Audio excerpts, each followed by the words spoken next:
Next reading is taken from Genesis, starting at chapter 45, verse 25, and continuing to chapter 46, verse 4. So they went up out of Egypt and came to their father Jacob in the land of Canaan. And they told him, Joseph is alive. He is even ruler over all the land of Egypt. He was stunned. He could not believe them. But when they told him all the words of Joseph that he had said to them, and when he saw the wagons and Joseph sent to carry him, the spirit of their father Jacob revived. Israel said, Enough! My son Joseph is still alive. I must go and see him before I die. When Israel set out on his journey with all that he had and came to Beersheba, he offered sacrifices to the God of his father Isaac. God spoke to Israel in visions of the night and said, Jacob, Jacob. And he said, Here I am. Then he said, I am the God of your father. Do not be afraid to go down to Egypt, for I will make of you a great nation there. I myself will go down with you to Egypt, and I will also bring you up again, and Joseph's own hand shall close your eyes.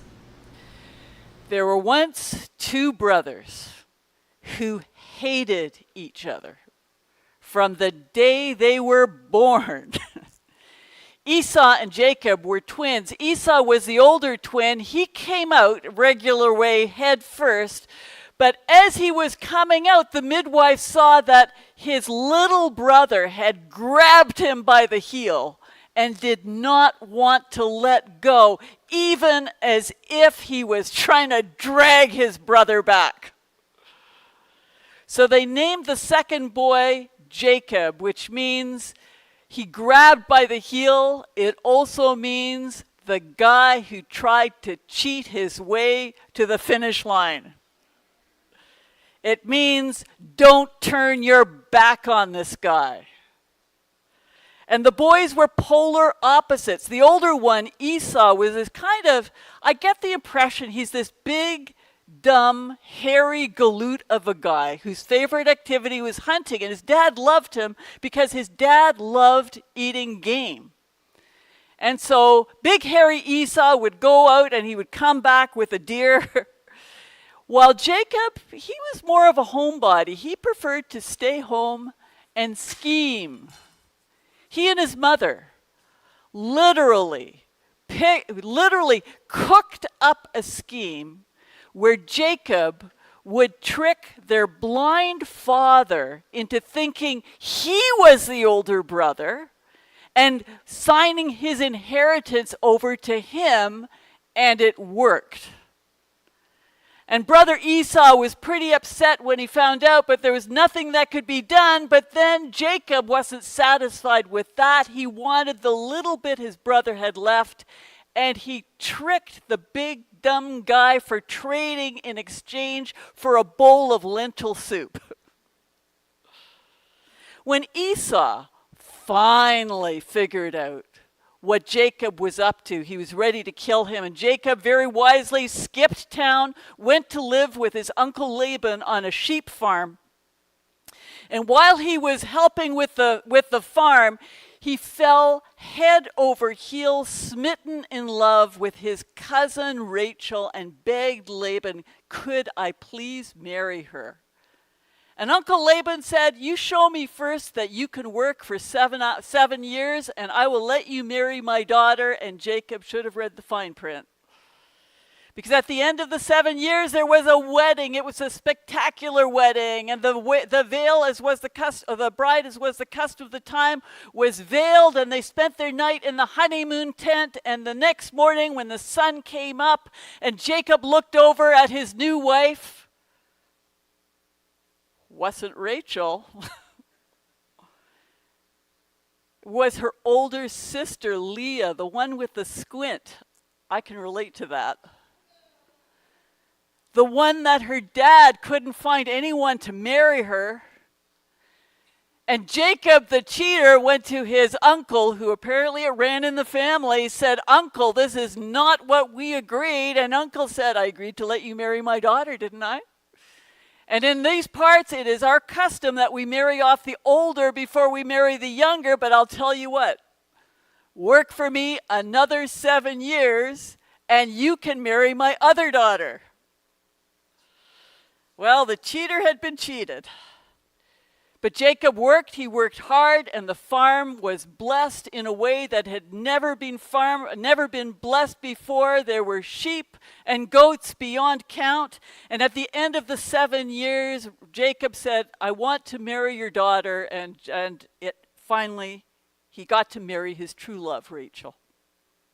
In the meantime, there are children being born to Leah, who knows that she's not the one that Jacob actually wants. And she names her firstborn Reuben, which means the Lord has looked on my sadness. Maybe now my husband will love me. And she named their second son Simeon, which means the Lord has listened to my pain. And she named their third son Levi, which means maybe this will build an attachment. And then Judah, Issachar, Zebulun, Dinah, 6 boys and a girl. And the entire time, Jacob is mooning after her sister. Finally, the other wedding happens. This time it really was Rachel. More children, eventually 12 boys and 1 girl. Rachel's first son, this is the loved wife, Rachel's first son was named Joseph. Same Joseph as the coat of many colors Joseph. And Joseph, out of all of his kids, Joseph was his darling. He was his favorite. He was the one that he loved the most. And when Rachel died giving birth to her second son, Jacob poured all of his love and affection into his favorite's oldest son. Joseph was his boy. One day, Jacob decided it was time to go home and try and make amends, but he was no dummy. He didn't go directly to his brother Esau. He first sent his entire family and very expensive gifts to go ahead of him. He sent them in relays so that if one group got waylaid, then at least he could save the rest. And Jacob stayed behind to see what would happen.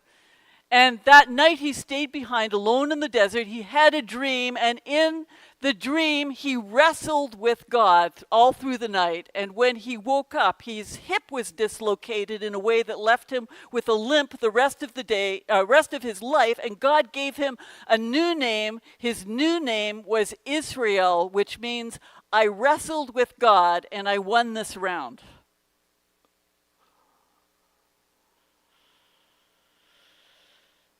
How many sons did he have? I'm testing here. How many sons did this guy have? He had 12, okay. How many tribes in Israel? The story is that each of these sons became a head of one of the tribes of Israel. They were all named after them. These boys were a handful. When he got back, the boys were so jealous of Daddy's little favorite. They sold their brother Joseph into slavery in Egypt and then told Dad he had been torn apart by wild animals. That's enough backstory. Dad was heartbroken. He never got over it. So by the time we get to today's scripture, Israel the wrestler, formerly Jacob the cheater, he was an old man. There had been a famine, so he'd sent the boys down to Egypt to buy food.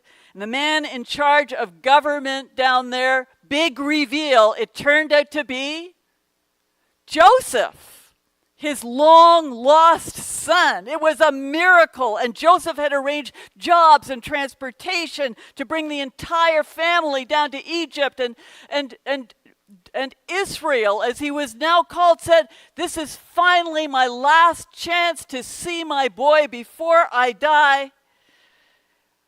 But we know the old man was hesitant about going and staying, and you know how we know why? You know, when you're young, there are some sins that just come more naturally to you, related to lust, ambition, hubris. And there's some sins that just get easier as you get older. Hesitation, resentments, control. You know, when you've already let go of so many things that you loved and you want to keep as much of it as you can, as long as you can. One last time, this old man has a dream. What was this old man's name now? It's Israel. The wrestler who won around with God and limped the rest of his life. And in the dream, God called him by name twice, the way the teacher calls your name twice when they know you're not really paying attention. That never happened to you, did it? And God called him Jacob. Jacob. And he said, I am God, the God of your father. Do not be afraid to go to Egypt, for there I will make you a great nation. I myself will go down with you to Egypt, and I will bring you back again, and Joseph's own hand will close your eyes when you die. Jacob, Jacob, Jacob, cheater, conniver. Why did God call him that? You know, there's an interesting phenomena. Have you ever gone into another room to get something, and when you get to the other room, you can't remember why you went there? Yeah? Oh, come on, let's have a show of hands here. You know what? You think it's an old people problem. It's not. It's an everybody problem. And then you go back to the original room, and when you get there, you remember the thing that you went there for, right? And the reason is that memory is partially geographical. You don't only remember in your thoughts, you link your memories to the place you were when they happened. Which is why you can go to a childhood place and memories that you haven't thought of in all of those years come flooding back to you. When God was asking Jacob to leave the land that God had promised his grandfather Abraham, his father Isaac, he was asking him not only to leave a physical location, but a place that linked him to the memory of God's promises. And when you ask someone to leave your place for more than a vacation, you're asking a lot. Why did God call him by his old name, Jacob, you cheating conniver, when God had renamed him Israel? Because in that moment, God helped Jacob, Israel, remember three things that were critical that he and his descendants not forget when they ended up in the land of Egypt for a long sojourn, which would be 400 years until Moses came to bring them out again. First, God was saying that God knows your secret heart. God knows you better than you know yourself. God knows the secrets that make you ashamed that you hope he never hears about. Except God knows. And in that knowledge, this is the critical piece, in that full knowledge, God loves you. God is the only one who knows you completely, and instead of rejecting you, loves you. And the second is that God knows your disappointments. I would imagine in his later years, as Jacob reflected on some of the things he'd done, he shook his head and said, I can't believe I ever did that. But disappointments don't evaporate, they accumulate. This is maybe more of a Western phenomena, but they're kind of, disappointments are like bug splat on your windshield. They accumulate. Year after, imagine them accumulating year after year. You may not be old enough to know what these are yet, but disappointments weigh on you when you pick up enough of them. That loss that took a piece of you forever, when someone you trusted really let you down. That time you wanted something, you hoped for it so badly, and then just didn't work out. Leaves some people cynical, leaves some people sad. leaves some people chronically angry and they don't know why, or hurting, just numb. God knows. Because in Jesus Christ, God lived every pain and disappointment. God knows you and loves you. God understands what you've lived at a far deeper level than you've ever had the opportunity to understand yourself. One more. God is telling this old man who has a pretty shaky past, a lot of disappointments and losses. He's had one piece of good news at the end of his life, but he has spent probably 40 years missing and longing and mourning for his son. God says, Jacob, you have a future, he tells old man Israel. He says, I remember when you were Jacob, when you were the cheater. I let you wrestle me as Israel. I left you walking with that limp and all the rest of those years. And I'm not finished with you yet, old man. Drop your crutch of cynicism. Abandon that walker of woes.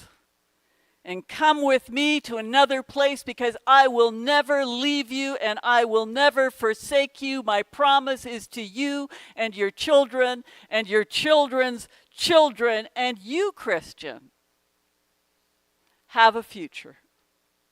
You could be 110 years old and God will still not have finished with you yet, because God has called you, God has understood you, God has a mission for you in the world through you, through Jesus Christ.